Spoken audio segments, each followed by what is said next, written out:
Sud Radio, Berkov dans tous ses états. Nous sommes en guerre.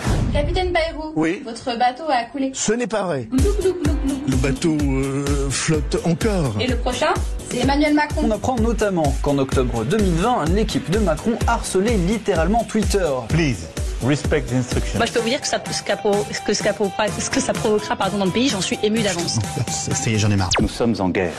Ah là là là, Ercilia Soudé, Marine Tondelier, Emmanuel Macron. Écoutez, on est gâtés aujourd'hui. Aujourd'hui, vous êtes vraiment gâtés.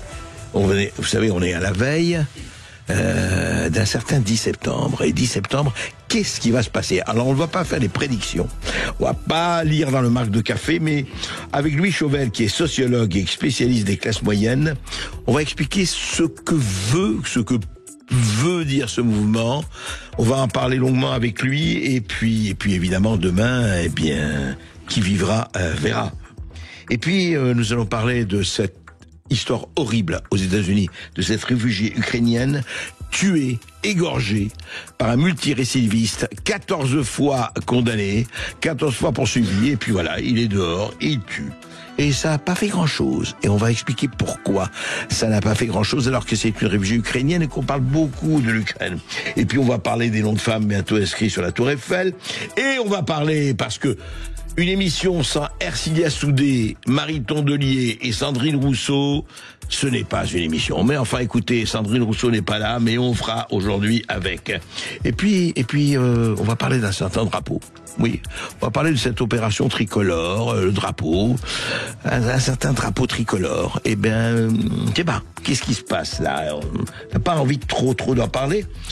Et en seconde partie, alors on va parler des Twitter Files. Que s'est-il passé et comment censure-t-on aujourd'hui, depuis quelques années, les réseaux sociaux?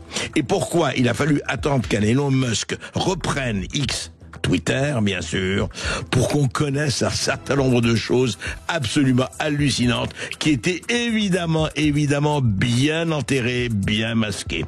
À tout de suite. Sud Radio, Berkov dans tous ses états. Le fait du jour. Bloquons tout. Voici ce qu'on entend depuis quelques semaines, voire quelques mois, le 10 septembre. Demain, on bloque tout. Alors, qu'est-ce que c'est? Protestation citoyenne, mobilisation symbolique, symptomatique, l'insurrection, pchit. Tous les désespoirs sont permis, ou tous les espoirs sont permis pour certains. C'est l'auberge espagnole des fantasmes. D'un côté, ça va être encore une fois une espèce de casse terrible avec les Black Blocs, etc. Pire que Naël et le refus, la mort de Naël et le refus d'obtempérer. Pour les autres, non, c'est une manifestation symbolique. Enfin, tout le monde y va de son interprétation. Louis Chauvel, bonjour. Bonjour. Vous êtes sociologue, vous êtes spécialiste des classes moyennes et auteur, c'est un livre que j'avais lu avec plaisir, La spirale du déclassement aux éditions du Seuil. Alors, je ne sais pas si c'est une manifestation de déclassement, Louis Chauvel. Ce qui est tout à fait étonnant, en tout cas révélateur, c'est que des semaines avant le 10 septembre, on disait déjà tout le monde s'est positionné. On ne sait pas ce que ça sera, on ne sait pas exactement comment ça va se passer, mais tout le monde y va de son étiquette, de son assignation à résidence. Pour vous, en fait, je rappelle, on s'attend à des fortes perturbations, train, métro, RER, Transilien. On s'attend, donc ça c'est quand même les syndicats vont avoir leur mot à dire, encore qu'ils vont aussi manifester le 18 septembre, je le rappelle. CGT Commerce Air Service, appelle à la grève dans plusieurs grandes enseignes parisiennes et Île-de-France. Autres manifestations un peu partout, à Lyon, Nantes, Sud-Ouest, etc. Blocage de ronds-points, blocage de parking, blocage routier, etc., etc. Louis Chauvel, au fond, est-ce qu'on assiste à une manifestation ou à des manifestations comme on en a déjà connu, ou encore une fois, je rappelle quand même que nous sommes au lendemain du licenciement fracassant, il faut le dire, de François Bayrou, renvoyé à ses chères études par 364 voix de députés. Alors, quel est votre sentiment sur ce qui peut se passer demain? Mon sentiment numéro 1, c'est que c'est pas banal. C'est pas banal parce que depuis 30 ou 40 ans que je m'intéresse à la situation sociale avant tout et politique par conséquent du pays et d'autres pays en parallèle.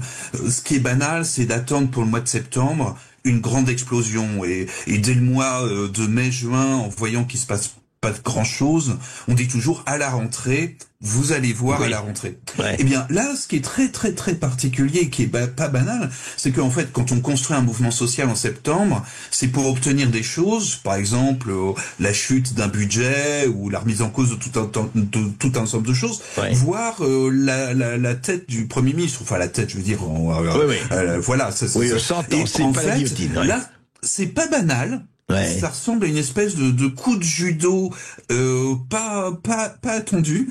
Le gouvernement en bloc, on va dire, présente sa tête voilà devant la nation, elle tombe et puis voilà le grand suspense pour demain. C'est sur cette base où on obtient tout avant même qu'on ait à le demander. C'est voilà, ça rend le mouvement très peut-être pas très pâteux, mais en tout cas très complexe à prévoir, parce que voilà, les uns parient sur le grand flop, vous avez tout, donc rentrez chez vous. Ensuite, on va partir à la recherche d'un nouveau Premier ministre qui va faire un nouveau budget, un nouveau gouvernement, tout un ensemble de nouveaux plans, etc. pour passer l'hiver tranquille. Mais d'autres, effectivement, on voit bien qu'on rentre d'année en année, progressivement, dans une situation de plus en plus instable. Il n'y a même plus de gouvernement à la rentrée. On n'a même plus de gouvernement à faire tomber pour autour du budget. Et c'est vrai que voilà, quand on est journaliste, on s'intéresse énormément à l'événement, ce qui se passe, ce qui est pas banal, ce qui est complètement nouveau. Dans mon domaine, on est plus un petit peu comme dans les études sismiques.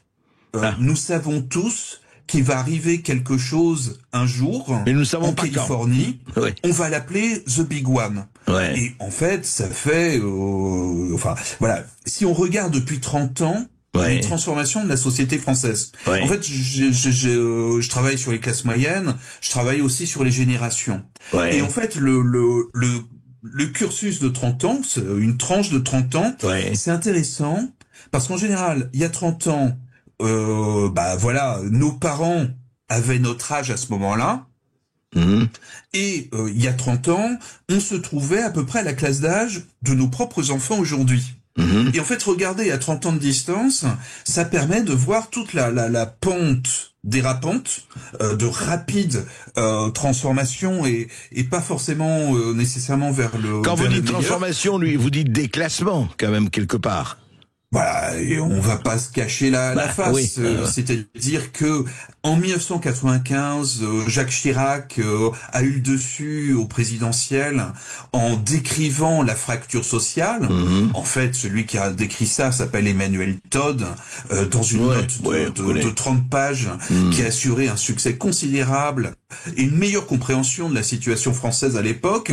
Et effectivement, déjà, beaucoup d'analystes, et j'en faisais partie, et Todd plus encore, on s'attend à ce que ça se passe mal, voire très mal. Et effectivement, dans les suites de 95, vous vous rappelez le mouvement sur les retraites, le blocage intégral de Paris pendant plusieurs semaines, et ce blocage était un total blocage, une strangulation du système. Mais à l'époque, ce qu'on voit, c'est que les classes moyennes salariées avaient encore des blocs de droits à défendre. Et il y avait une situation où, comme on dit au Parti communiste et à la CGT, il y avait encore du grain à moudre, c'est-à-dire que l'endettement était la moitié de ce qu'il est aujourd'hui.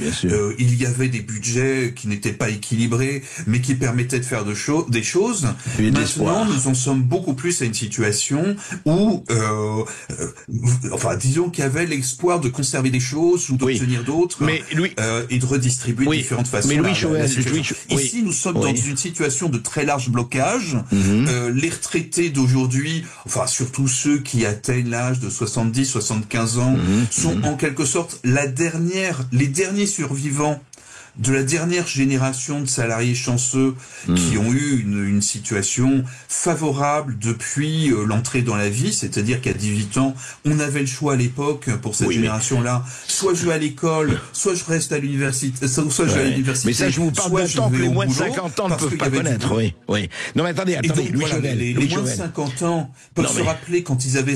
Attendez, Louis Chauvel, s'il vous plaît, s'il vous plaît. Non, mais je veux dire, vous dites au départ, oui, mais voilà, on leur a servi le plat au départ, voilà, Bayrou est tombé, donc vous avez eu ce que vous avez demandé. Non, ils n'ont rien eu du tout. Le problème, c'est que le mécontentement, le rejet, la rage, elle est là.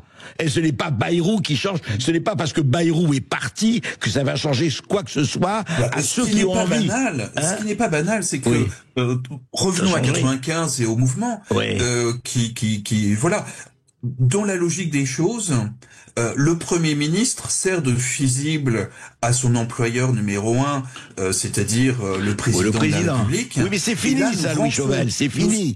Ce que vous décrivez ça, ce n'est plus la logique des choses. Ça, c'est vrai il y a 30 ans, c'est faux aujourd'hui. Pardon, vous le savez très bien. La réalité réelle, et on en est d'accord, c'est que nous vivons dans une société française avec des tensions de plus en plus fortes à tous les étages. En 1995, Jacques Chirac soulignait la déconnexion des classes populaires, des ouvriers, des employés, du reste des classes moyennes.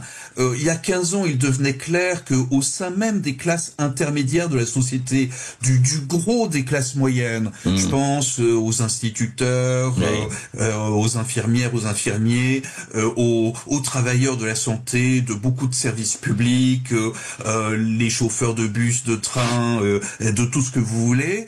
Il y a 15 ans, commençaient à être mis sous très forte pression et voyaient des remises en cause profondes de pouvoir d'achat par des prix de l'immobilier qui déjà commençaient à exploser par des niveaux de salaire après inflation nette et après mutuelle et tout ce que vous voulez, qui deviennent de plus en plus insupportables. Mais aujourd'hui, la situation intéressante, c'est que les problèmes montent par capillarité jusqu'à ce qu'il y ait représenté dans les temps anciens des élites de la société française, des parties des élites de la société française, les médecins généralistes, voire spécialistes, des journalistes tout à fait connus, le monde, pas simplement le monde académique des universitaires et ainsi de suite, mais nous touchons même jusqu'à la haute fonction publique, dont des secteurs entiers sont conscients du fait qu'ils ne valent plus rien en termes de salaire par rapport aux exigences, au coût de la vie d'aujourd'hui. Je vais pas vous parler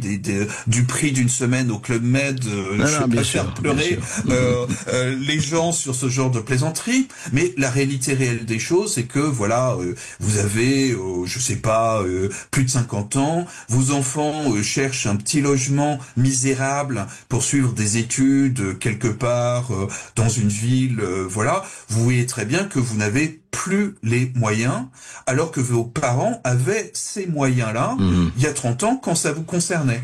Et en fait, cette expérience collective depuis 30 ans devient une expérience universelle. Donc les frustrations sont partout. Le sentiment de déclassement est beaucoup plus qu'un sentiment, c'est une réalité dont les gens touchent et l'ont touché pendant tout l'été en voyant l'inflation de ce qu'ils arrivaient à faire dans les années précédentes, ce qu'ils ne peuvent plus faire. Restaurants, vacances et autres. Voilà, je parle pas que de l'île d'Oléron, de la Bretagne et ainsi de suite, mais je parle effectivement du fait que des éléments basiques du niveau de vie des classes moyennes supérieures deviennent maintenant de moins en moins accessibles.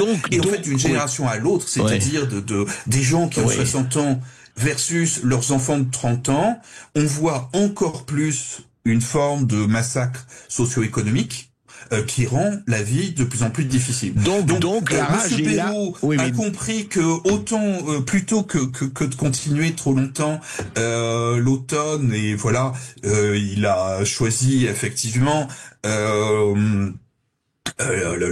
la sortie interrompue, voilà. Et c'est vrai que aujourd'hui, le job de président de la République doit pas être très agréable. Mais est-ce que ce n'est pas lui, est-ce que ce n'est pas lui qui doit être en jeu, pas spécialement Macron? C'est-à-dire, ce que vous décrivez là, en fait, c'est que tous les éléments de la rage et du rejet sont là. Tous les éléments de la précarité sont là. Tous les éléments du déclassement sont là. Donc, on se fout, pardon de l'expression, que Bayrou s'en aille ou pas. Bayrou, qu'est-ce qu'il a fait? Tous les autres, qu'est-ce qu'ils ont fait? Le vrai problème, c'est qui est un pilote à la tête de l'État. Donc, on peut dire ce qu'on veut, c'est que ce mouvement, je ne sais pas ce qu'il va donner, mais vous le savez mieux que moi, le rejet est là. Qui va incarner ce rejet? Comment ça va se passer? Or, qu'est-ce qui se passe aujourd'hui? Tout c'est fait pour enterrer. Alors, enterrer d'un côté avec la récupération par Mélenchon et compagnie, voilà, c'est très bien. Donc, on va dire, moi, j'y n'irai pas parce que LFI y est, donc je n'irai pas. Et les autres disent, oui, mais il faut y aller quand même. Mais attendez, les syndicats, c'est formidable. On va quand même faire le 18. On a l'impression, et c'est au sociologue que je m'adresse, d'une espèce de déperdition, et que comme on disait, cette assemblée ne sait pas où elle va, c'est comme un poulet dont on a déjà coupé le cou et qui continue à bouger. Et là, on a l'impression que même la population, les représentations, les classes ne savent plus où elles sont là en train de regarder et de ne plus savoir où aller. En tout cas, c'est vraiment le sentiment que j'en ai, et je crois que je suis pas le seul. Oui, il y a une situation de déstructuration générale de tout ce qui avait fait les structures de notre société depuis l'après-Deuxième Guerre mondiale. Je veux dire, on peut, enfin, je ne suis pas un spécialiste des constitutions, il reste que la Ve République avait permis de donner des cadres solides et stables, même en cas d'absence même en cas d'absence de majorité dans la réalité de la population, on arrivait toujours à quelque chose au niveau de l'Assemblée nationale. Maintenant, nous sommes dans une situation, vous avez parlé de poulet sans tête, ce n'est pas simplement l'Assemblée nationale, c'est l'ensemble des structures politiques qui étaient les nôtres. Dans un monde banal qui était le monde d'il y a 30 ans, à cette heure-ci, on serait en train de parler des préparatifs de la fête de l'humanité, vous auriez tout un ensemble d'éléments structurants des habitudes de la rentrée, avec derrière le budget en train de se préparer, mais voilà, ça suit son cours. Un certain nombre de mouvements bien organisés par la CGT se préparaient. Le service d'ordre reprenait ses bonnes habitudes. C'était le bon temps. C'était le bon temps. Et il y avait une structure, c'est-à-dire que les manifs avec de l'époque ne dégénéraient pas systématiquement. La grande difficulté d'aujourd'hui, c'est que plus rien ne tient à rien. On se trouve face à une situation où peut-être que la gendarmerie et la police parviendront à tenir les prochains mouvements, mais on a vu dans le passé récent que plus rien ne tient d'une certaine façon, et que et pour tout un ensemble de personnes qui sentent d'une certaine façon venir le moment. Pour les personnes qui ont une petite formation léniniste ou pas, il y a la réalité que après s'être ennuyé pendant une trentaine d'années à voir progressivement le fruit proche de tomber, il y a une situation très générale qui peut permettre de faire de nouvelles carrières politiques pour des gens qui ont attendu, ou qui n'ont pas attendu d'ailleurs trop longtemps. C'est-à-dire que le fruit de tout un ensemble de façon, le fruit sociopolitique et économique, le fruit est mûr et peut tomber à tout moment.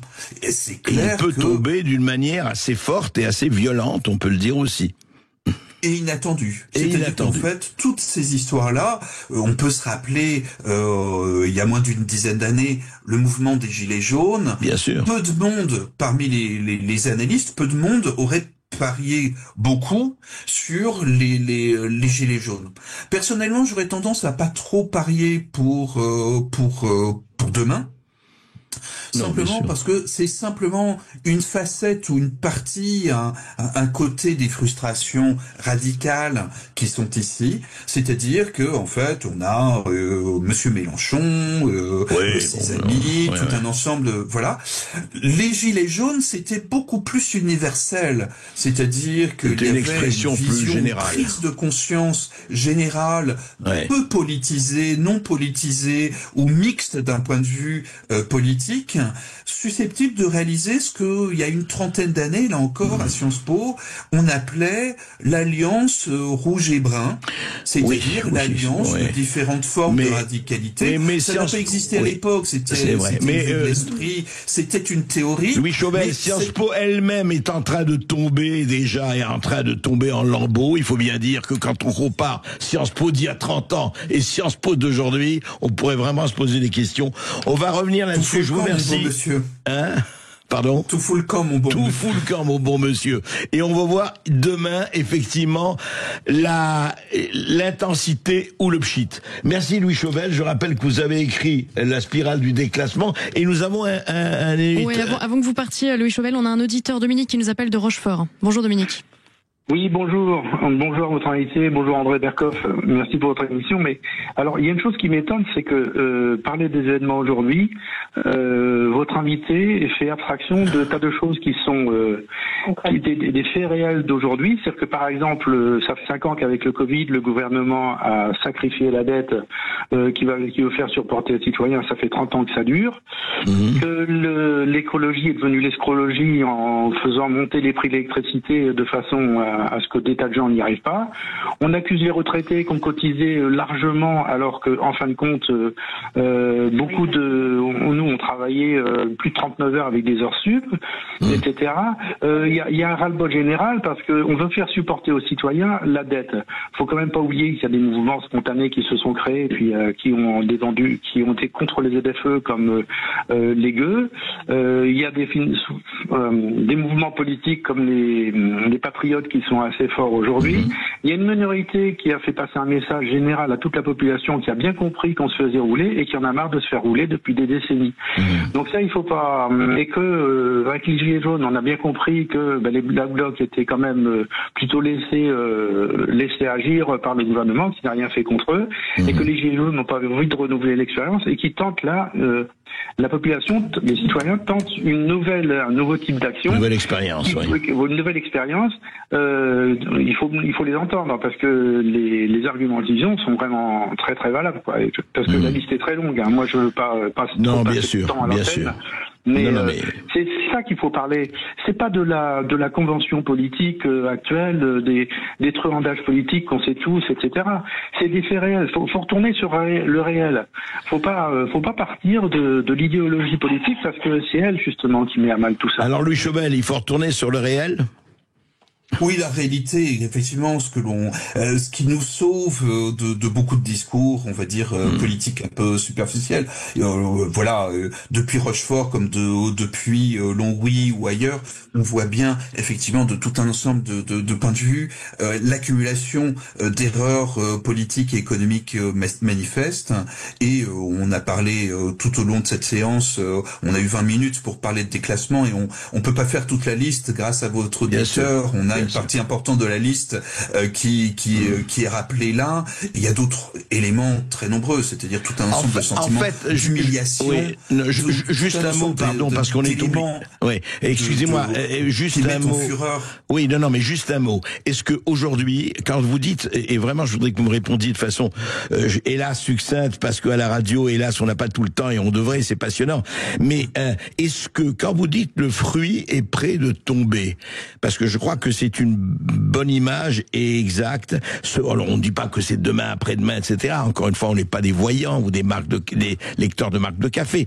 Mais est-ce que au fond, véritablement aujourd'hui, on est passé à quelque chose où ça peut être dans un changement qualitatif et pas seulement un changement de gouvernement ou même un changement d'assemblée?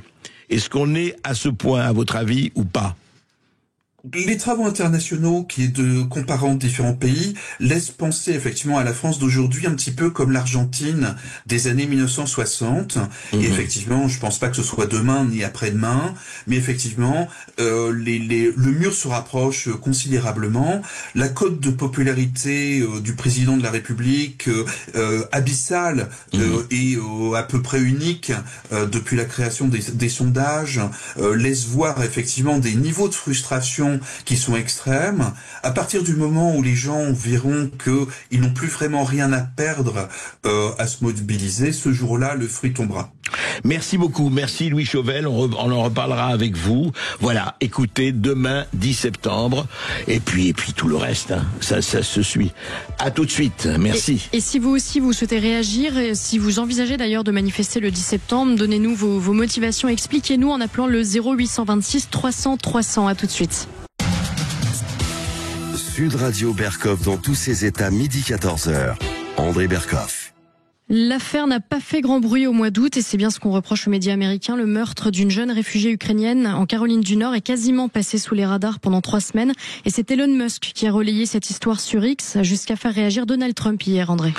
Oui, c'est une histoire terrible. C'est une histoire terrible. D'ailleurs, elle s'est passée aux États-Unis. Elle aurait pu se passer en France. D'ailleurs, elle s'est passée en France d'une manière ou d'une autre. C'est quoi? Eh ben, c'est une jeune fille ukrainienne, vous savez. Et on n'a pas beaucoup entendu, hein, les pro-ukrainiens et les chaînes de télévision pro-ukrainiennes parler de ça. Bon, elle était partie, elle avait quitté parce que avec la guerre dans son pays, elle s'était réfugiée aux États-Unis. Elle s'appelle Irina Zarutska. Et elle était dans un train à Charlotte, en Caroline du Nord, le 22 août dernier. Hein. Elle a 23 ans et elle a été poignardée. Alors, on a vu, enfin, ces images, je ne sais pas si vous avez vu, c'est pas la peine de les voir, mais quand même, je veux dire, on les voit dans tous les réseaux sociaux, sur tous les réseaux sociaux.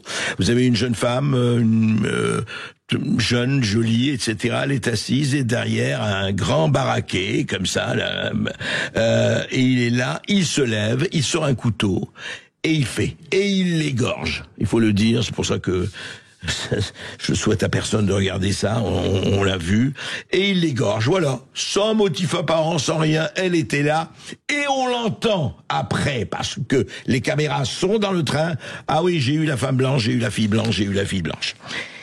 Et au-delà de ça, qu'est-ce qui s'est passé? Qu'est-ce qui s'est passé? Silence total. Silence assourdissant. New York Times, Washington Post, vous vous rappelez, il y a 30 ans, c'était le Watergate et compagnie. Les révélateurs, ah non, là on parle pas. Pourquoi? Parce que c'est un racisé. Donc c'est un racisé, on n'en parle pas. Voilà, ça a été alors évidemment, heureusement, quelques réseaux sociaux dont X ont montré, ça a fait une onde de choc. Et quand on a le profil de l'agresseur, c'est pour ça qu'on vous en parle et qu'on vous en parlera. Casier judiciaire long comme le bras. 14 arrestations depuis 2011, dont un vol à main armée ayant conduit à 5 ans de prison. En janvier 2025, l'individu a même alerté la police prétendant être sous l'emprise d'un matériau artificiel coincé à l'intérieur de son corps qui contrôlait ses moindres faits et gestes. On va encore dire que, évidemment, il est fou et voilà, etc. Alors, les médias locaux ont couvert l'événement, mais CNN, rien. Le New York Times, rien. Reuters, l'agence Reuters, rien. Voilà. Et il a fallu X et d'autres pour relayer la chose et montrer cette espèce de crime horrible, voilà. Et qui a fait que vraiment, alors, il y a quand même quelque chose à dire. Et c'était très bien ce qui s'est passé avec George Floyd. Vous vous rappelez, ce noir américain qui avait été étouffé par un policier et effectivement, et qui a suscité une onde de choc partout, ici, là-bas, etc., en France et ailleurs, et légitimement. Mais alors que George Floyd a été cité 5897 fois par le New York Times, Irina, zéro.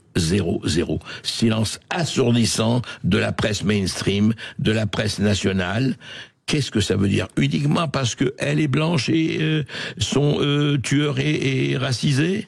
C'est quoi cette histoire? C'est quoi? Et c'est quoi quand on sait qu'Aaron Spencer, un Américain, risque jusqu'à 30 ans de prison pour avoir abattu le violeur de sa fille de 14 ans qui venait de l'enlever en pleine nuit? On va jamais justifier ça. On va jamais justifier l'utilisation de la violence. Mais quand même, c'est 2 poids, 2 mesures. C'est 10 poids, 10 mesures. Est-ce qu'on n'en a pas un tout petit peu marre, vraiment? En France, André, la mairie de Paris poursuit sa trajectoire paritaire. Anne Hidalgo veut marquer son temps après avoir massacré Paris. Je pense qu'on sera d'accord là-dessus. Lydie a choisi de... Vous exagérez, non, elle l'a végétalisé. Ah, mais il y a quelques points positifs, ceci dit. Hein. Il y a quelques quartiers très sympathiques maintenant, ceci dit. Mais... Oui, formidable. Mais juste... et vous savez, vous êtes baigné dans la Seine déjà, Ah non, Maud pas encore. Mais, mais vous, non, vous n'avez pas... Je sais pas, je suis pas très inspirée. Non, là. vous n'êtes pas très inspiré, moi non plus, mais bon. Oui, alors dites-moi. Oui, donc Anne Hidalgo a choisi de s'attaquer cette fois à la Tour Eiffel. Ah, ben voilà, espérons qu'elle va résister, la Tour Eiffel. Hein. C'est pas évident, toujours, c'est vraiment pas évident. Alors, qu'est-ce qui se passe? Eh bien, c'est très simple, effectivement. Et ça part toujours d'un bon sentiment chez Anne Hidalgo et tous les gens autour d'elle, c'est vrai. L'idée, c'était d'inscrire sur la Tour Eiffel 72 femmes scientifiques éminentes. L'ambition est de rendre visible la contribution historique des femmes aux sciences et technologies. Très bien, très bien. Ben, écoutez, pourquoi pas, moi ça me paraît très bien. Alors voilà, et on va faire évidemment une commission d'experts, hein. On est en France, hein. On va faire une commission, ça va nous coûter combien, je ne sais pas. Liste de femmes expertes émérites ayant vécu entre 1789 et à nos jours, voilà, décédées et principales dames de la nationalité française. Donc, on va respecter quoi? La parité, bien sûr. 72 noms de femmes en surplomb de la frise existence, des 72 hommes sur la Tour Eiffel, sur le pourtour extérieur du premier étage, dans le respect, heureusement, c'est la moindre des choses, des choix esthétiques de Gustave Eiffel. On pourrait quand même demander à Madame le maire de Paris, que c'est très bien de graver les noms des femmes mortes, mais peut-être ce serait plus intéressant de projeter les femmes vivantes qui se font violer, agresser ou tabasser dans les buissons du Champ de Mars, autour et en bas de la Tour Eiffel. Hein. Octobre 2024, 2 touristes lettonnes se sont fait violer. 23 août dernier, une femme dans les buissons. 2023, une brésilienne, une touriste canadienne en 2022, etc. Tout ça sur le Champ de Mars. Alors, peut-être que c'est très bien de consacrer une commission d'experts pour les 72 femmes. Peut-être qu'il ne serait pas complètement mauvais de protéger les femmes, les jeunes femmes ou autres, qui sont en train d'aller faire du tourisme devant la Tour Eiffel ou en bas de la Tour Eiffel et à qui il arrive un mauvais coup. Hein, il y a quand même une question de priorité. Peut-être. On se retrouve dans un petit instant, André. En attendant, chers auditeurs, si vous souhaitez réagir à tout cela, 0826 300 300. À tout de suite. Sud Radio Berkov dans tous ses états, midi 14h. André Berkov. Et pendant ce temps, André, les femmes de l'Assemblée nationale nous font honneur. Mais vraiment, on se sent très bien représentés par des femmes sérieuses, conscientes du devoir qui les incombe, très fines dans leur analyse politique et dans leur interprétation des événements. C'est notamment le cas de 7 députés. Capitaine Bayrou, votre bateau a coulé. Glou, glou, glou, glou, glou, glou, glou. Et le prochain, c'est Emmanuel Macron. Alors, tous le disent, on n'oublie pas, on bloque tout. Alors c'est intéressant parce que je pensais que c'était un reportage au CM2 ou peut-être dans une maternité ou peut-être, je ne sais pas moi, dans une crèche. Non, pas du tout. C'est Ercilia Soudé, la députée Ercilia Soudé. Alors on n'a pas l'image, mais on la décrit comme Ercilia de sa salle de bain. Le lavabo est rempli d'eau. Non, c'est joli parce que elle fait de la politique symbole et elle a raison, Ercilia. Elle tient un petit bateau qu'elle fait tomber dans l'eau et elle l'assimile au gouvernement de François Bayrou. Et elle fait, voilà, attention, c'est François Bayrou qui coule. Glou, glou, glou, glou, glou. J'adore. Vous savez, ça c'est un vrai langage. Oui, parce que ça c'est le nouveau langage politique. Avant on disait, oui, chers Français, le marxisme, le léninisme, le libéralisme. Là maintenant, c'est le glou-glouisme à visage humain. Voilà, à visage soudé. Et quand c'est soudé, eh ben écoutez, c'est solide. Ouais, il n'y avait pas que cette réaction, je crois, André, qui vous a fait réagir. Vous êtes tombé sur une autre déclaration de Marine Tondelier cette fois. Tout à fait. Alors très intéressant, Marine Tondelier. Et hier, je crois que c'était sur, je ne sais pas si c'est sur BFM ailleurs, mais elle réagissait effectivement à ce qui se passe en ce moment et à son appel, à son espoir d'avoir enfin un gouvernement de gauche. Enfin, un gouvernement de gauche, on a eu pendant 40 ans, mais voilà, un nouveau gouvernement de gauche. Écoutez Marine Tondelier. EELV. Et je vais vous dire, un gouvernement de gauche et écologiste, le jour de sa nomination, moi je peux vous dire que ce que ça provoquera dans le pays, j'en suis émue d'avance. Ça provoquera des gens qui ont pas assez à bouffer, qui ont peur pour leurs gamins quand ils vont à l'école le matin, qu'ils se fassent agresser par des gens qui sont racistes. Alors c'est très intéressant parce que là, un tout petit peu, bon, tout le monde, moi-même, ma langue fourche, là, pas du tout. Elle voulait dire, un nouveau gouvernement de gauche, ça va amener des gens qui vont enfin ne plus avoir faim, qui vont ne pas avoir peur d'envoyer leurs enfants se faire tabasser par des racisés. Elle a dit le contraire. Ça provoquera des gens qui ont peur, etc. Bon, c'est pas grave, tout le monde peut se tromper, mais c'est très intéressant de voir comment, vous savez, ça se passe, ça. C'est-à-dire, le gouvernement de gauche arrive, et ça va être le paradis sur Terre. Vous savez, rappelez-vous la phrase de Jacques Lang au moment de l'arrivée de Mitterrand, on est passé de la nuit à la lumière. Et voilà, et là, les Marie Tondelier, Arcilia Soudé, Sandrine Rousseau et autres, voilà. Aujourd'hui, nous sommes dans l'enfer, mais demain, nous serons au paradis. Eh bien, on verra, peut-être Olivier Faure va jaillir du tunnel. Pour conclure ce top actu, on va l'appeler comme ça, André, je vais sortir un accessoire de mode que ceux qui nous regardent voient, mais une mode qui n'a pas duré très longtemps. Je vous laisse peut-être expliquer à nos auditeurs. Oui, attendez, je vais regarder. Oui, c'est quelque chose, oui, c'est bleu, c'est blanc et c'est rouge. Oui, en fait, évidemment, opération drapeau, on parle drapeau français, vous savez, drapeau français. Et vous avez remarqué que quand même depuis quelques dizaines d'années, si vous avez l'envie de montrer un drapeau français, on vit en France, à un balcon, à une fenêtre, dans un jardin, planté dans un jardin, sur une haie, eh bien, comment ? Mais c'est pas possible. Mais vous avez viré à la droite d'Adolf Hitler. Mais qu'est-ce qui se passe ? Il y a quelque chose d'étonnant. Vous savez, on parle beaucoup en ce moment, on a vu Maud sur les réseaux sociaux, et vous le savez, vous, auditeurs de Sud Radio, des gens qui promeuvent l'opération drapeau. Et pourquoi ? Parce que dans beaucoup de pays du monde récemment qui se sentent, qui ne savent plus où ils habitent, qui se sentent atteints dans leur identité, dans leur civilisation, dans leur être, et en Angleterre. Alors c'est devenu très très très important, au Japon, en Australie, en Irlande, en Espagne, en Allemagne, des milliers, des dizaines de milliers de personnes, je ne sais pas si vous l'avez vu, si on vous le montre ou pas, défilent avec les drapeaux de leur pays. Parce qu'ils disent quand même, et ce n'est pas, je crois, un slogan vraiment d'extrême droite, et encore moins un slogan raciste, on est chez nous, on a envie d'être chez nous, on a envie d'être où on est. Et ben voilà, qu'est-ce qui se passe ? On leur dit non, c'est lamentable. Et quand on voit en Angleterre et ailleurs, quand même, des policiers qui arrêtent des Anglais avec le drapeau de l'Union Jack en disant non, vous n'avez pas à faire ça. Quand on voit des policiers français, ça s'est passé à Lyon, quelqu'un arrivait comme ça avec un drapeau français en disant non, vous c'est une atteinte à l'ordre public. Donc ce serait une atteinte à l'ordre public alors que, écoutez, moi je trouve ça formidable que ce soit au Maroc. Moi je reviens d'Asie, là, au Vietnam, au Cambodge, en Malaisie, tout le monde arbore son drapeau, ça ne les empêche pas, je vous assure, de pratiquer l'économie de marché à fond. Et alors, le drapeau français, apparemment, non, les gars, c'est pas, non, ça va pas, ça se fait pas, etc. Mais dites-moi, vous avez peur de quoi, là ? Ceux que personne n'oblige personne à mettre son drapeau et surtout pas nous. Mais écoutez, il n'y a pas de honte, hein. On peut le dire qu'il n'y a pas de honte à ça. Eh bien, écoutez, on espère, Maud, que les gens commenceront peut-être à se rendre compte que, voilà, il n'est pas mauvais de dire ce qu'on est. Alors justement, j'aimerais bien vous faire réagir à des commentaires qu'on voit quand même pas mal émerger sur les réseaux sociaux. Certains reprochent en fait à des partis ou des mouvements militants de récupérer le drapeau français et d'en faire un objet militant, en fait, politique. C'est très simple.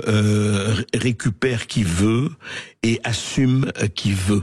C'est-à-dire que pour ne pas être récupéré par qui que ce soit, par quoi que ce soit, par quelque parti que ce soit, je vous dirais une chose très simple, mettez votre drapeau partout, vous.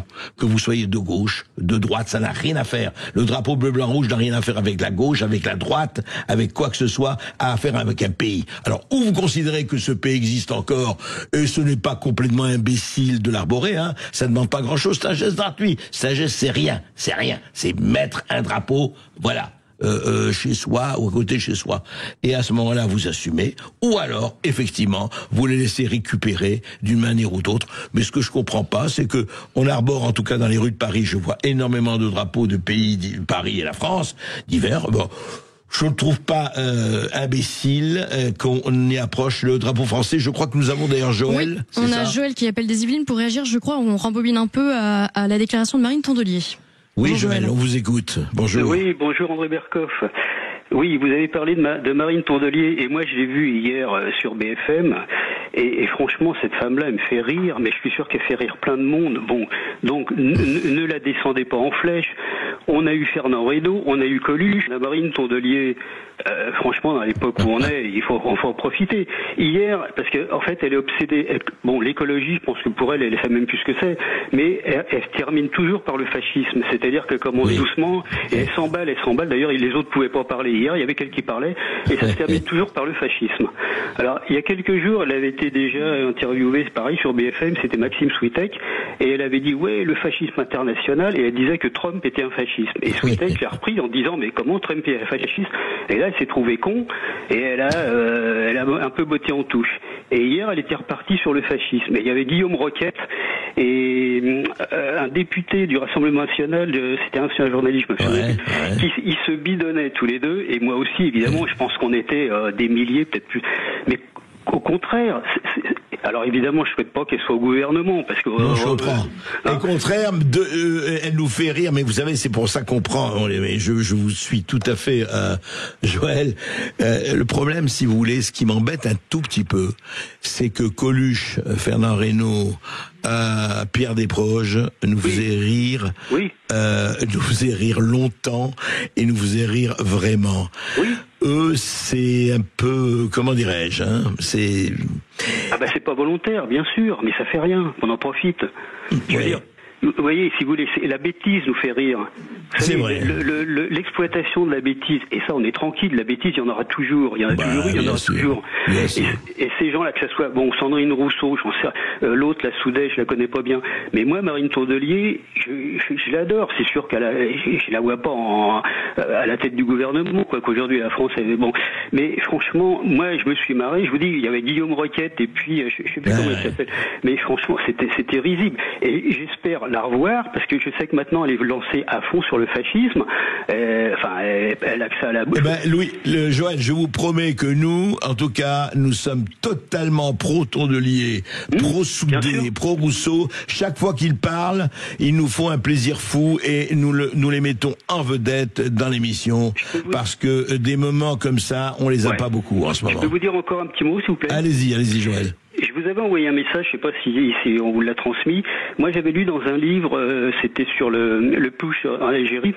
Il y a un proverbe arabe, et on me l'a confirmé depuis. J'ai eu du mal, mais je sais pas si vous pouviez trouver des sources qui confirment. Voilà. Vous savez, moi, les proverbes, j'adore les proverbes. Parce que c'est bien. Pour moi, c'est la sagesse populaire. Absolument. Et alors, c'est quoi ce proverbe? Alors, ce proverbe dit, c'est un proverbe arabe. Il dit crache la main qui frappe, c'est-à-dire crache, baise la main qui frappe, c'est-à-dire baise la main qui frappe et crache sur la main qui caresse.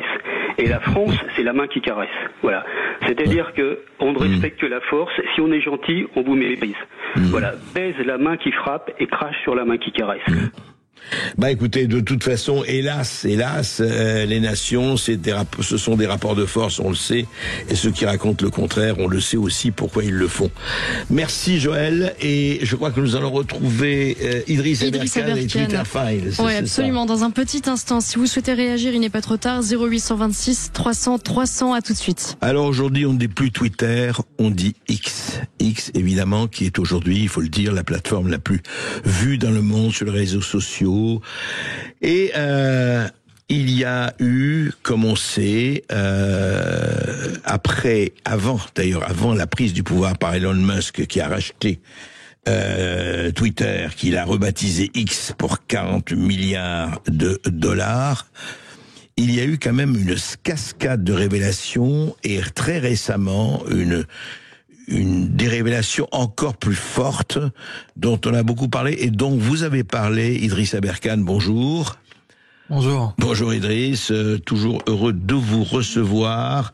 Vous êtes essayiste, vous êtes écrivain, et puis vous suivez tout à fait, de façon très très suivie et lucide, ce qui se passe notamment sur ces fameux réseaux sociaux que d'ailleurs beaucoup de gens un peu partout et sous toutes les latitudes aimeraient vraiment tellement réduire, tellement surveiller, tellement atrophier ou censurer. Pour le moment, ce n'est pas encore acquis, heureusement, mais la bataille continue.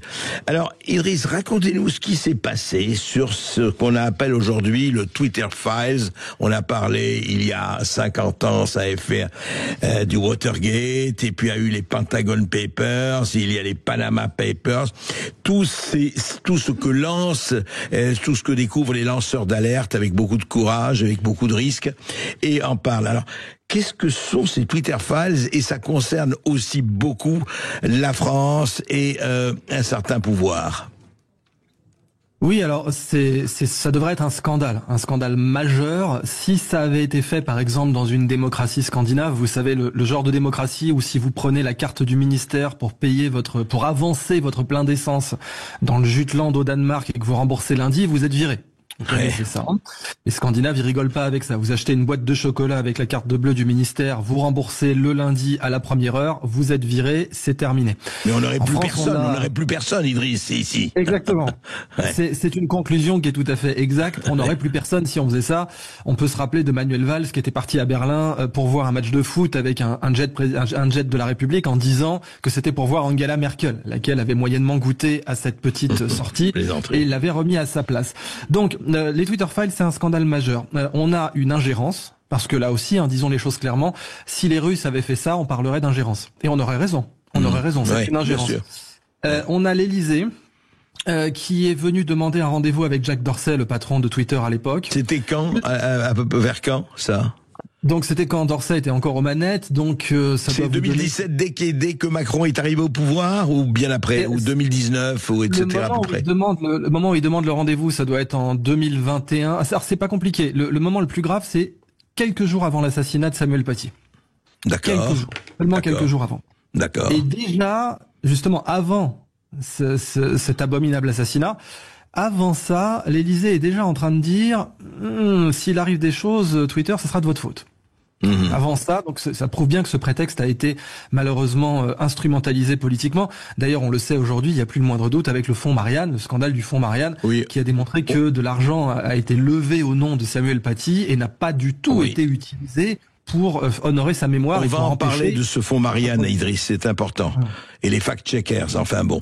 Mais pour revenir à ça, donc, c'est-à-dire, mais on est sûr que Emmanuel Macron lui-même, ou enfin en tout cas son entourage, a demandé un rendez-vous avec Jack Dorsey, qui était à l'époque le PDG de Twitter, faut le rappeler. Et qu'il l'a refusé. Alors Jack Dorsey est un peu un hippie, c'est quelqu'un d'assez spécial. Aujourd'hui, il a une longue barbe, etc. Enfin, il entretient un peu ce thème que vous avez connu, André, le hippie de la Silicon Valley dans les années 70, un peu comme Steve Jobs à l'époque.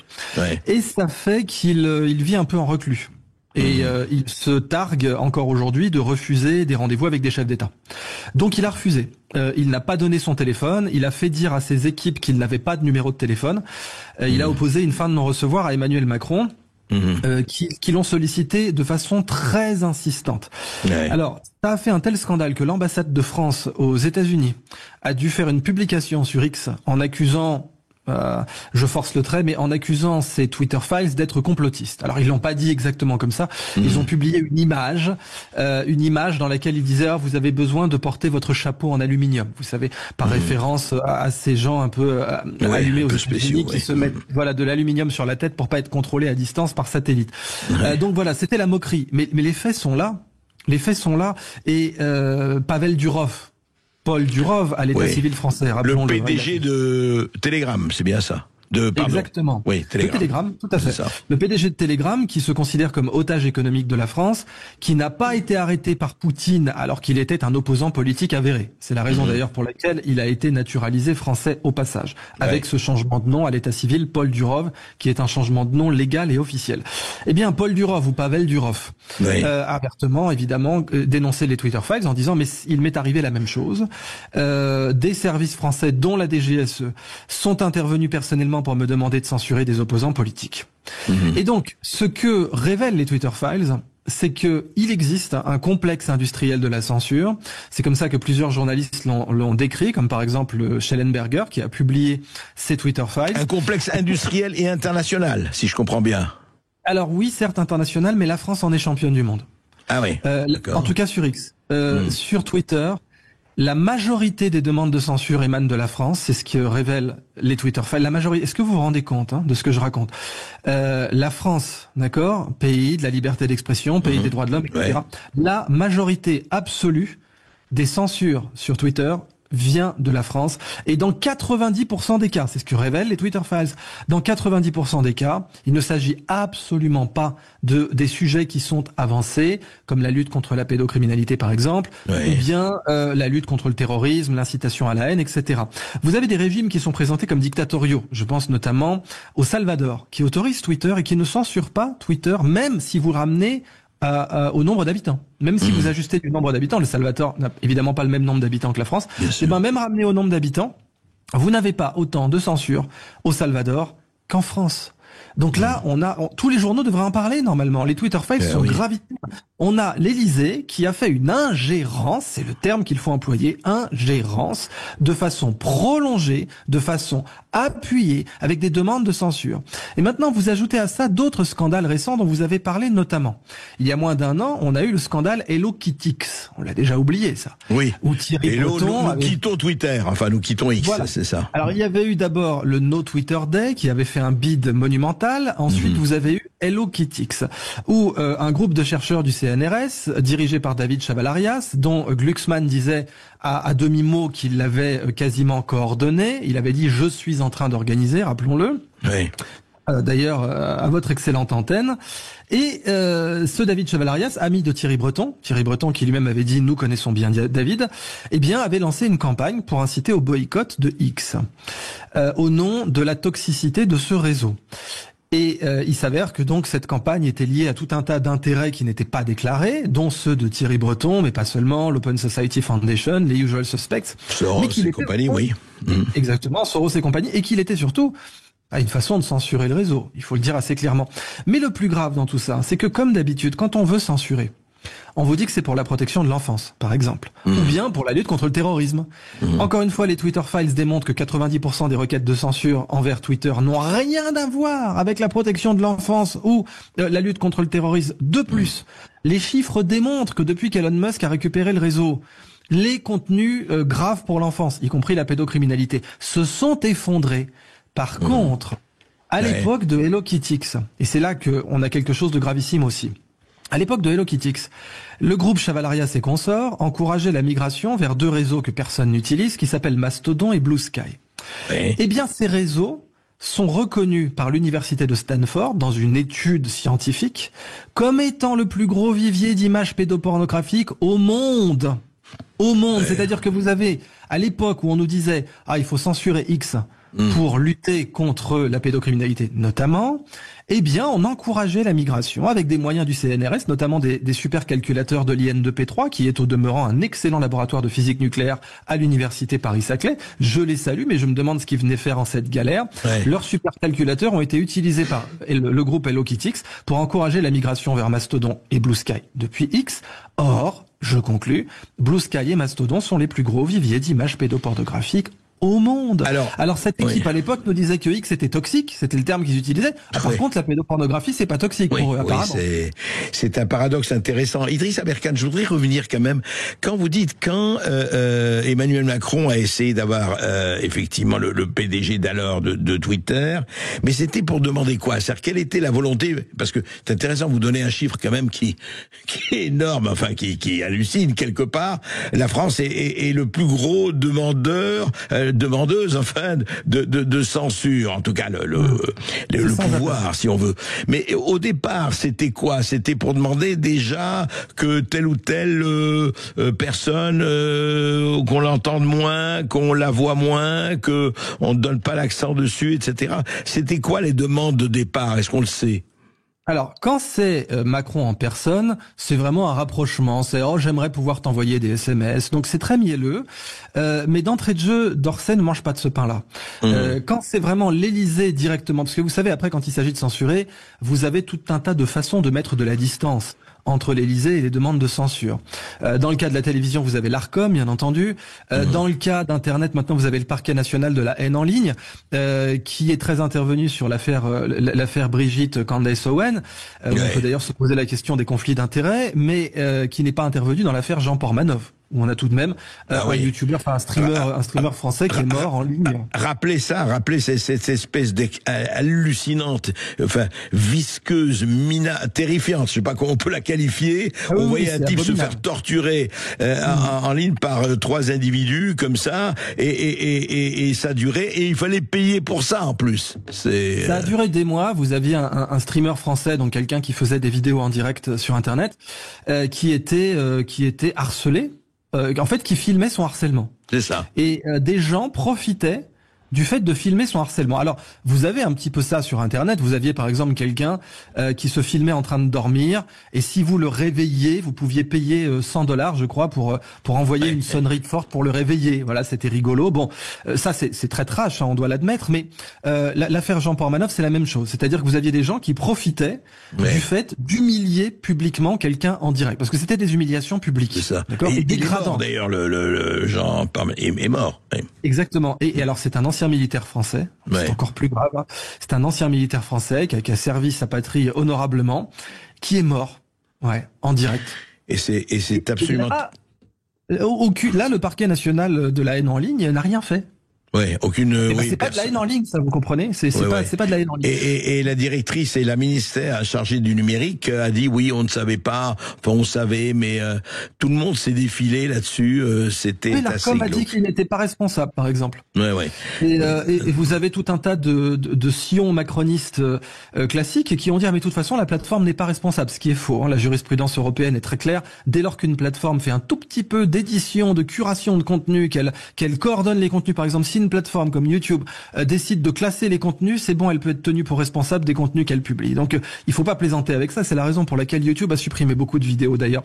Donc c'est faux de dire que la plateforme n'était pas, qui s'appelle Kik, qui est une société australienne, n'était pas responsable. Elle l'est. Elle l'est absolument. On va continuer d'en parler, on va étendre la chose effectivement à ce qui se passe actuellement, parce que la bataille, elle est sur tous les fronts, elle est globale, avec les réseaux sociaux, la censure, la liberté d'expression, ça reste fondamental et vous le savez, mais justement, il faut être extrêmement vigilant.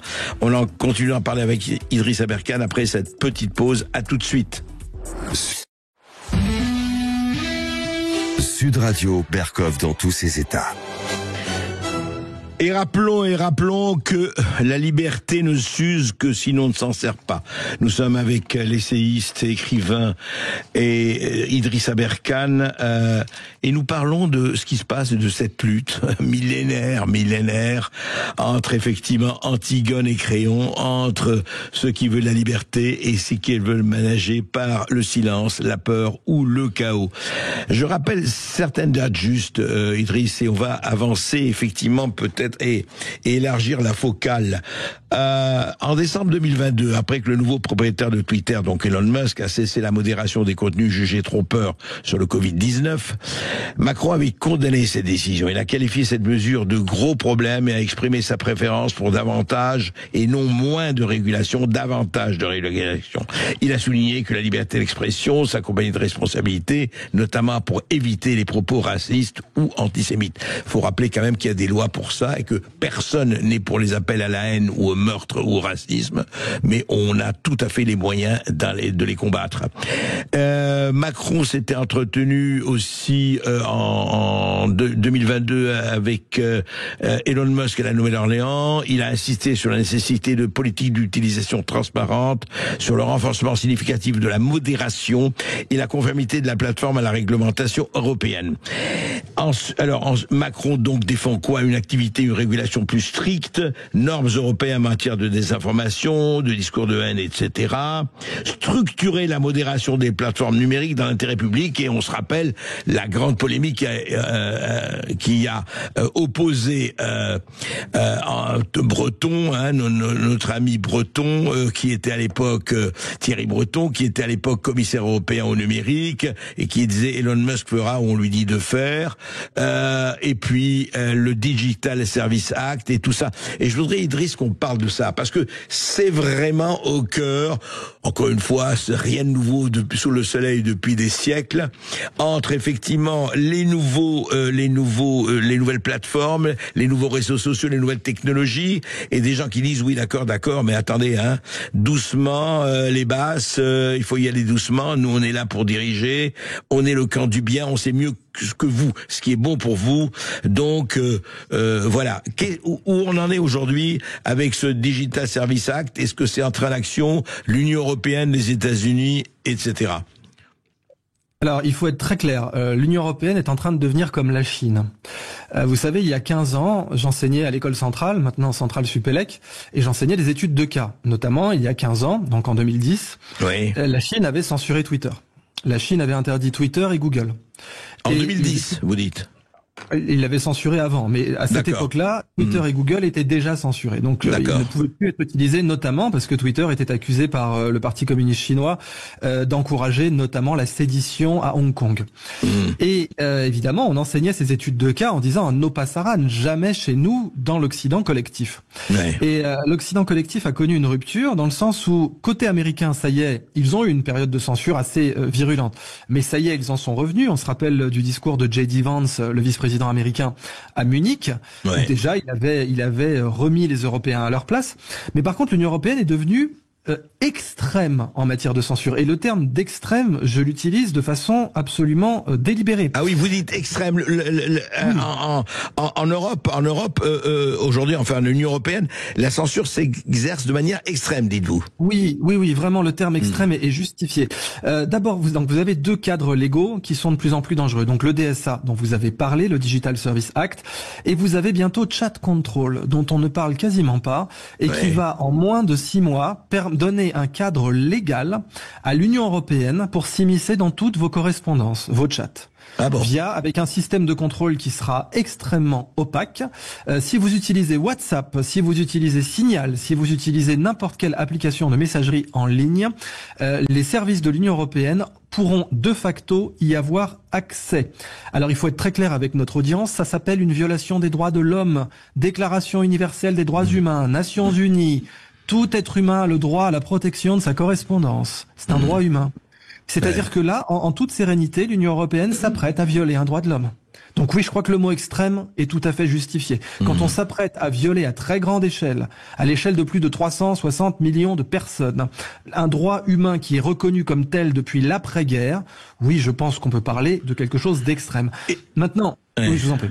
Non, est-ce que, alors Idriss Aberkane, et cette loi est sur la voie d'être mise en activité, ou on en est exactement, concrètement? Chat control est sur les rails et pour l'instant plus rien ne peut l'arrêter. Donc là, c'est inéluctable que tout citoyen de l'Union européenne pourra se retrouver dans un cadre légal qui donnera permission, sans commission rogatoire, sans enquête d'un juge, d'accès à ces messages. Oui, donc illégal total, que je dis, au niveau de la Déclaration des droits de l'homme. Enfin, ça paraît. Oui. Ça va être légal. Ça va être légal en droit européen, mais au regard de la Déclaration universelle des droits humains, ça le sera pas, non. Alors ça, c'est une chose, et en même temps, quid, si vous voulez, de ces choses qu'on voit par exemple en Angleterre. À l'Angleterre, moi, quelque chose qui m'a frappé, enfin je suis pas le seul, et quand vous voyez que si vous mettez sur Twitter ou une espèce, vous envoyez un petit tweet en disant que vous n'êtes pas d'accord avec la politique gouvernement anglais, l'Angleterre, la Magna Carta, hein, la patrie soi-disant des droits et des libertés, eh bien on vient vous arrêter, on vient vous mettre une amende. Parce que vous avez fait une déclaration Twitter, même pas une manifestation, même pas de violence. Mais comment on en arrive à ce stade? Oui, c'est très préoccupant et c'est notre métier de journaliste d'en parler parce que, en effet, l'Angleterre, c'est la Magna Carta, c'est la limitation des pouvoirs de l'exécutif depuis la bataille de Bouvines avec Jean Santerre, vous connaissez vos classiques. Et normalement, donc, l'Angleterre, c'est la Mecque du libéralisme dans le sens de l'égalité devant la loi et de l'habeas corpus. Personne ne peut être emprisonné sans que lui soit notifié des chefs d'accusation raisonnables et dont il peut se défendre. Et ben là, vous avez des gens qui se retrouvent en prison pour avoir porté un t-shirt It's okay to be white, par exemple.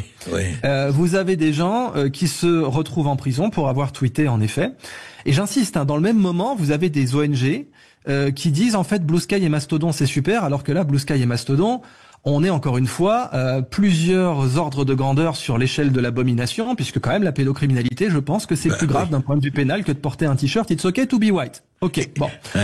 Mais donc, et ça continue, pour Blue Sky et Mastodon, ça continue. Ils ont encore des réseaux pédocriminels pédopornographiques. Bah oui, parce que en fait c'est tellement peu contrôlé justement Mastodon, c'est tellement décentralisé et peu contrôlé que oui, ça continue à proliférer. Et à l'heure où on parle, c'est encore Mastodon et Blue Sky sont encore les deux réseaux sociaux qui ont la plus forte densité de pédocriminels au monde. Intéressant. Et cette étude de Stanford l'avait démontré, elle est toujours juste aujourd'hui. Donc en effet, c'est grave. Alors le DSA maintenant dans ce contexte, parce que techniquement le Royaume-Uni n'est plus dans l'Union européenne, donc il n'est pas assujetti au Digital Services Act. On a une guerre aujourd'hui sur la liberté d'expression. Vous savez quand même, le premier amendement de la Constitution américaine, dont on dit qu'il est protégé par le second amendement, c'est-à-dire le droit de porter des armes. Parenthèse, normalement le port d'armes en France était un sujet de gauche. Je vous renvoie aux excellentes conférences de l'immense conférencier de gauche Henri Guillemin, qui vous explique très bien que armer la garde nationale avec des prolos et des fusils, c'était évidemment une idée de gauche au départ. C'est intéressant de voir ce que c'est devenu.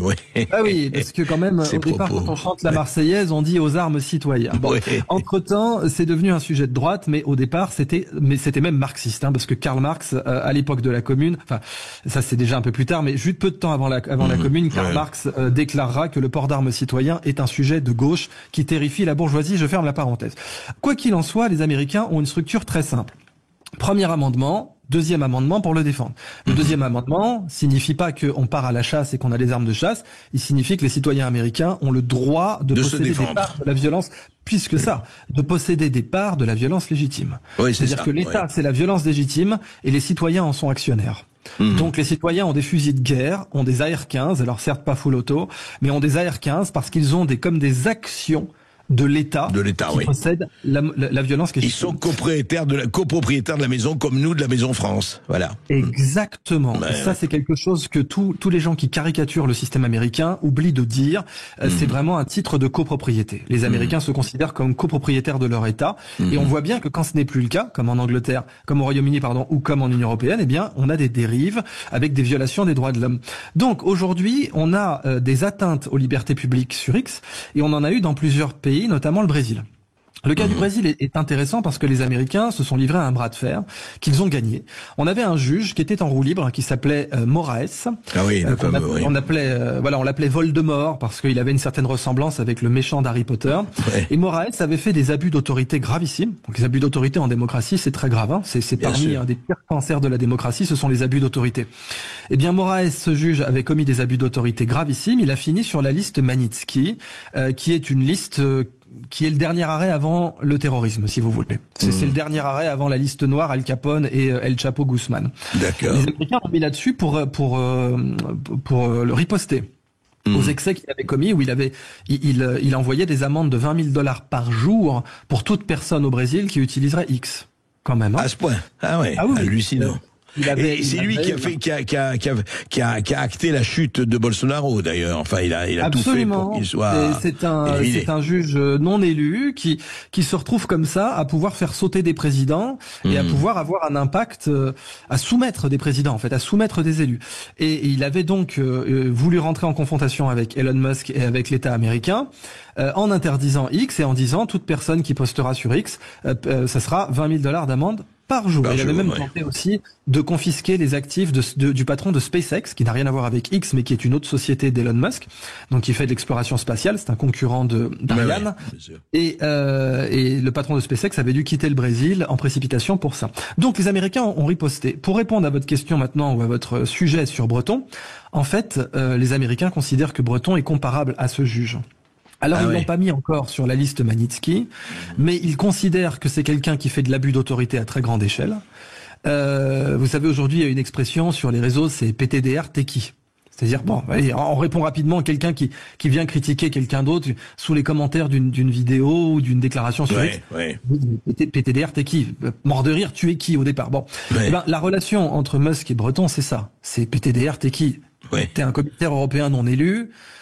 Qu'est-ce que tu viens... Toutes les boîtes que tu as dirigées, tu les as coulées. Il faut voir ce que ça a été Atos avec Thierry Breton. Et le bilan Thierry Breton est intéressant, oui.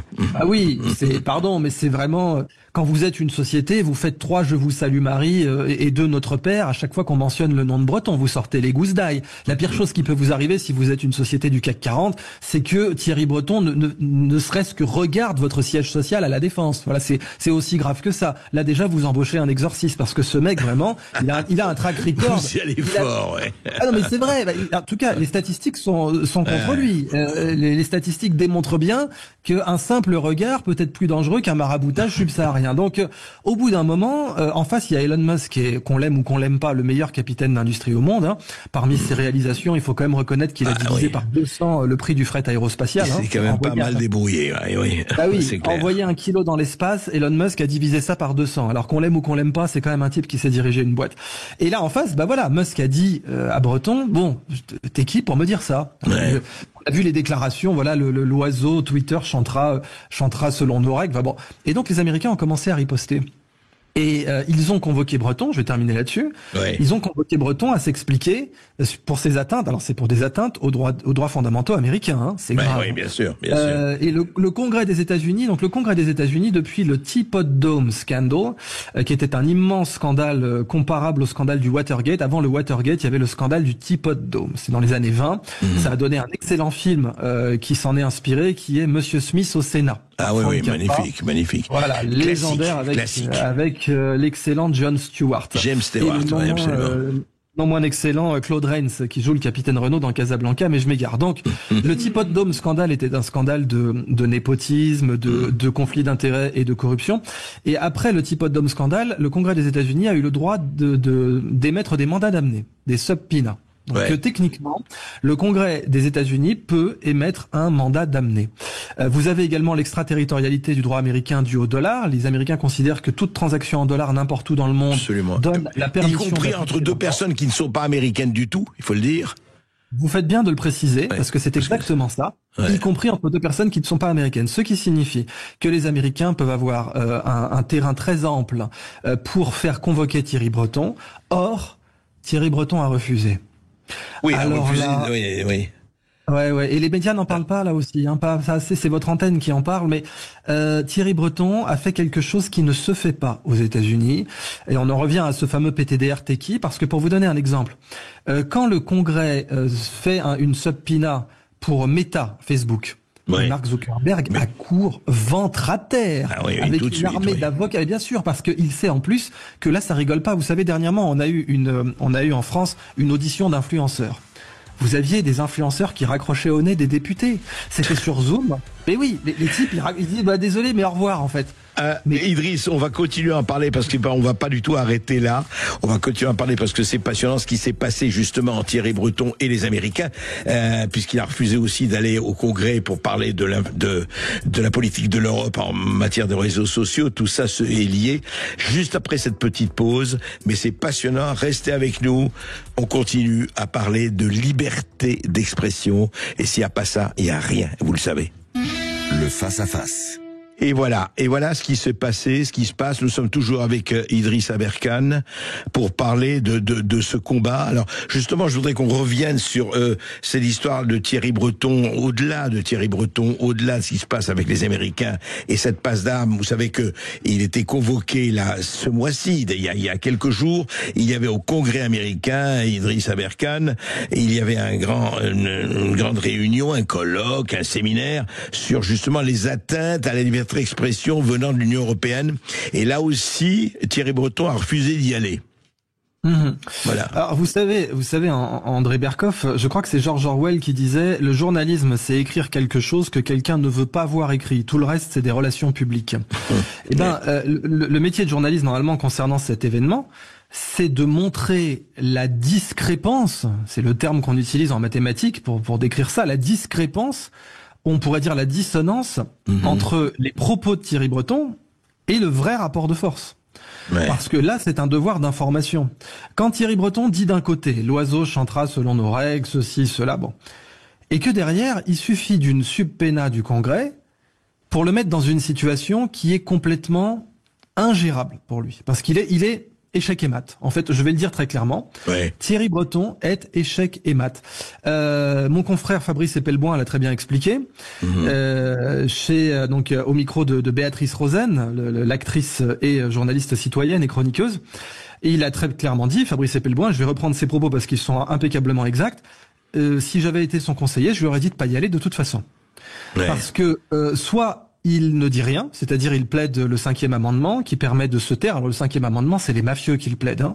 Vous savez, c'est le parrain normalement. C'était Jeffrey Epstein le plaisait quand l'a plaidé quand il a été convoqué par la police et la justice, effectivement. Voilà. Le 5e amendement. Oui. Taking the fifth. Donc normalement, c'est la commission Kefauver pour l'existence du crime organisé qui a donné le film Le Parrain 2.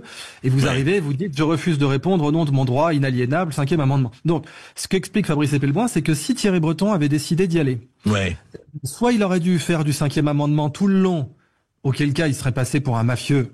Parce que à quel moment un commissaire européen... C'est un peu embêtant. Ah oui, il va plaider le 5e amendement. Le type, il est censé... C'est légèrement, oui.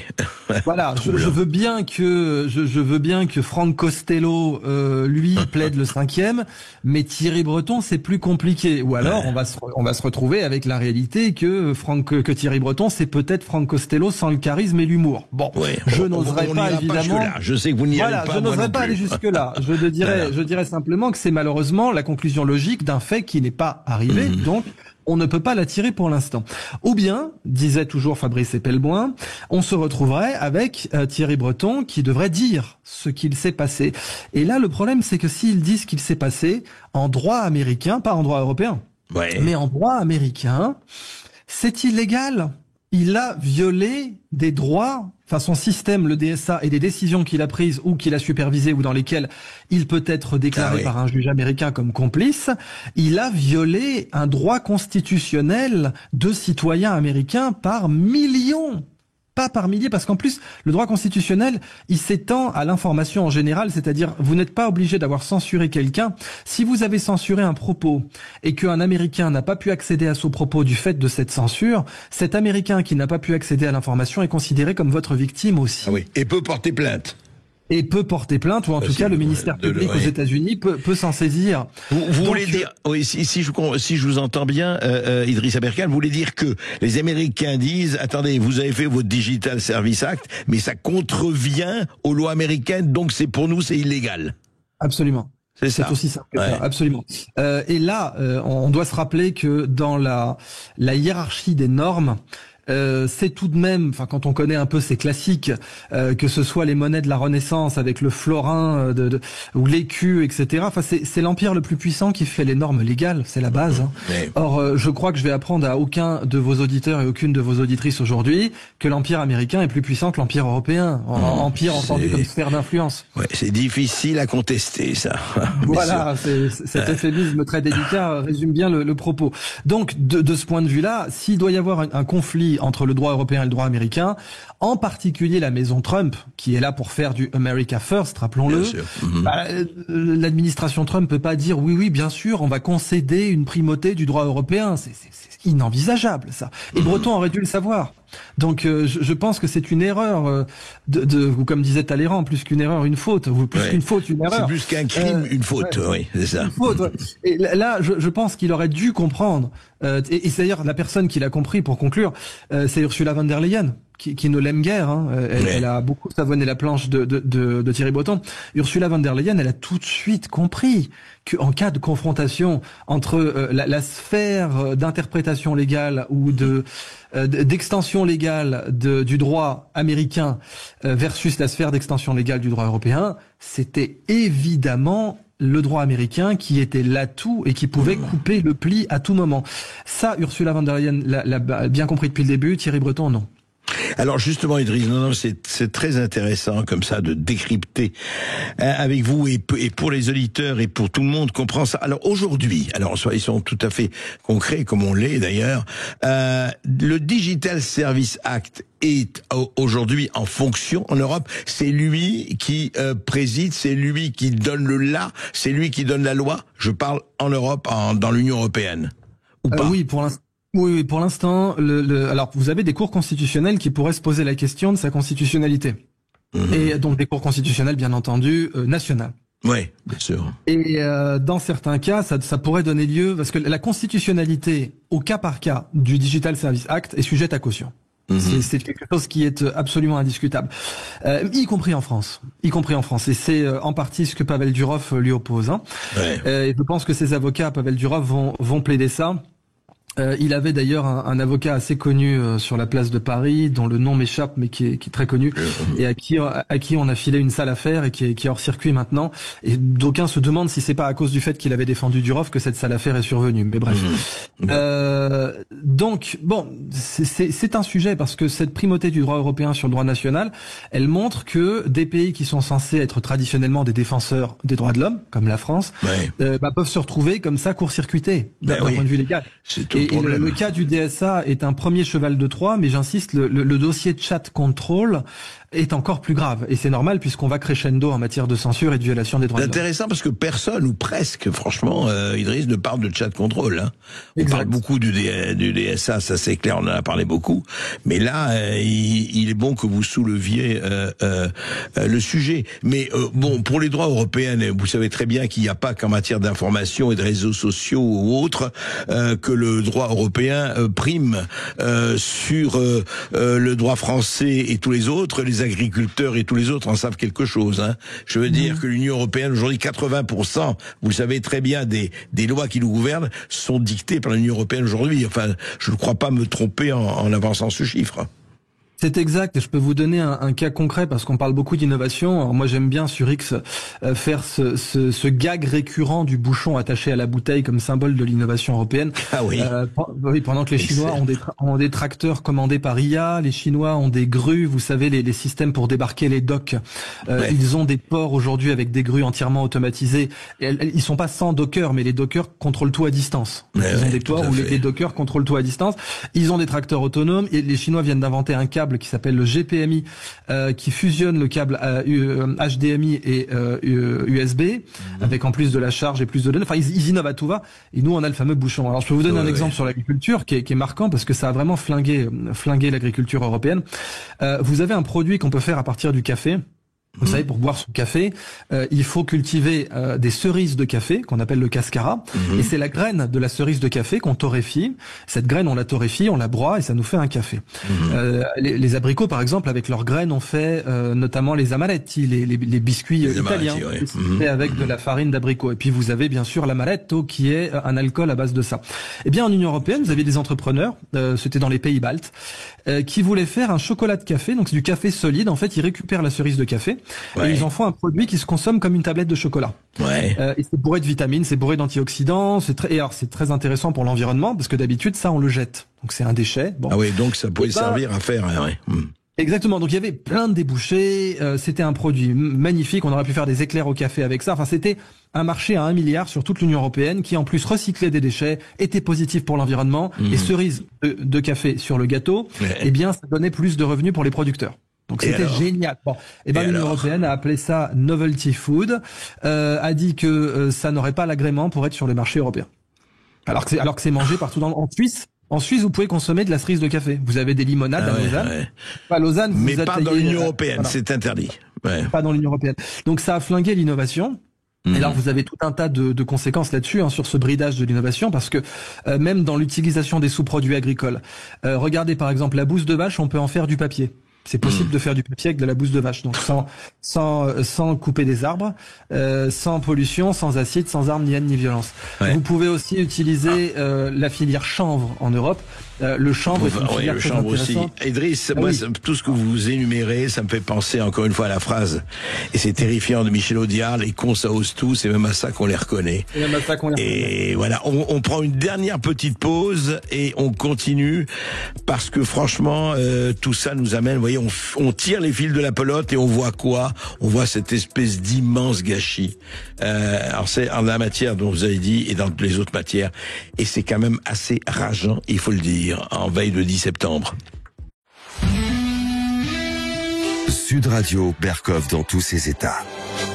Et nous sommes toujours en train, et nous en parlerons toujours, de la liberté d'expression, de ses applications et des révélations que nous a donné Idriss Aberkane et de ses analyses sur ce qui est justement en train de se passer et qui est vraiment, vous savez, à bas bruit, c'est toujours in petto, comme ça, c'est par ruissellement que on érode.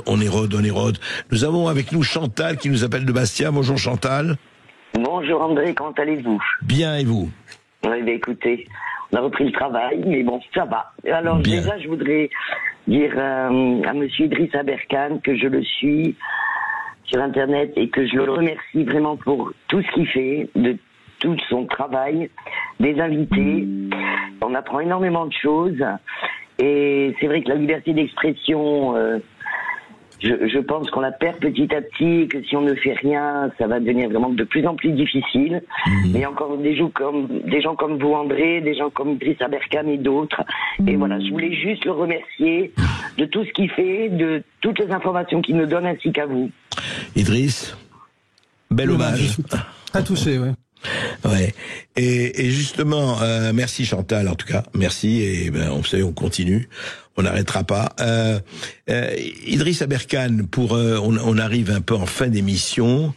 Je dirais, face à cela, face à cette érosion, face à toutes ces tentatives. Alors il y a certes, heureusement, des sursauts, il faut le dire, comme ceux de Trump ou autres. On peut lui reprocher beaucoup de choses, à Trump ou à Musk, mais enfin pas de justement de se battre de façon extrêmement forte pour diminuer cette espèce de chape de plomb qu'on essaye de nous donner. Mais alors ici, dans cette vieille Europe, à votre avis, qu'est-ce qu'il faudrait faire de plus urgent? Quelle est la ligne de front à laquelle il faut vraiment s'opposer dans ce domaine-là? Dans ce domaine, effectivement, des nouvelles technologies qu'on ne connaît pas bien, qu'on n'explore pas, et c'est d'autant plus facile quand on n'est pas les tenants, les aboutissants, de faire passer des choses au su et au vu de tout le monde. Il y a 3 sujets, la liberté de la presse et la liberté de la presse. Tout tourne autour de ça. En fait, on a une cartélisation de la presse, notamment aux États-Unis, qui a été brisée par les réseaux. Et c'est ce qui a été reproché à X à plusieurs égards. Là aussi, je vais citer mon confrère Fabrice Epelboin, qui disait qu'en fait, X, d'une certaine façon, avait ubérisé les dépêches, puisque sur X, vous avez l'information en train de se faire. Et donc vous avez accès, et en plus vous avez non seulement l'information mais sa discussion. Et maintenant avec les notes de la communauté, vous pouvez avoir immédiatement une correction. Si jamais je reposte un truc qui est faux, je peux le corriger en 20 minutes. Bon, vous avez des médias qui n'ont jamais corrigé des conneries qu'ils ont écrites. Donc ça crée une fluidité qui est excellente et qui permet encore une fois de débattre de certains sujets, et c'était le cœur de la censure en fait pour le DSA, parce que et aussi au Royaume-Uni. Tout récemment, vous avez eu un autre scandale sur X qui était la discussion de la mort de la réfugiée ukrainienne Irina Zarutska. Oui, j'en ai parlé dans l'émission ce matin, oui. Eh ben vous avez bien fait, parce que quasiment personne n'en a parlé. Et quand on compare par exemple le New York Times, certains se sont amusés de façon à la fois cruelle et un tout petit peu espiègle malgré tout, à regarder combien de mentions on pouvait trouver pour George Floyd dans le New York Times et combien de mentions on pouvait trouver Idriss, pour Irina on est vraiment en face, parce que j'ai cité effectivement 0 pour Irina dans le New York Times, le fameux New York Times, et 687 ou 690 pour George Floyd. Bah c'est ça. Alors et en plus vous dites là je vais vous renvoyer la balle. On s'est pas coordonné, on s'est pas appelé avant l'émission, je tiens à le dire. Mais là je vais vous renvoyer la balle parce que vous dites 696, ça veut dire que vous vous êtes mis à jour, puisque les premiers chiffres étaient 7000, mais c'était une fausse recherche. Les gens avaient tapé George Floyd, alors ça avait pris tous les mots George, tous les mots Floyd. Et là vous citez le chiffre exact qui est quand on prend George Floyd en tant que groupe nominal. Donc on voit la précision du journalisme grâce justement au réseau. Et cette polémique n'aurait pas eu lieu si elle avait été laissée à une certaine presse américaine. Donc le problème est là. Le problème est là. Et X, notamment, vient désenclaver ces débats en permettant au peuple de pouvoir adresser ces sujets qui leur auraient été impossibles. Et ça, c'est une chose extrêmement importante, vraiment, et on va continuer, nous, à désenclaver avec vous, avec d'autres.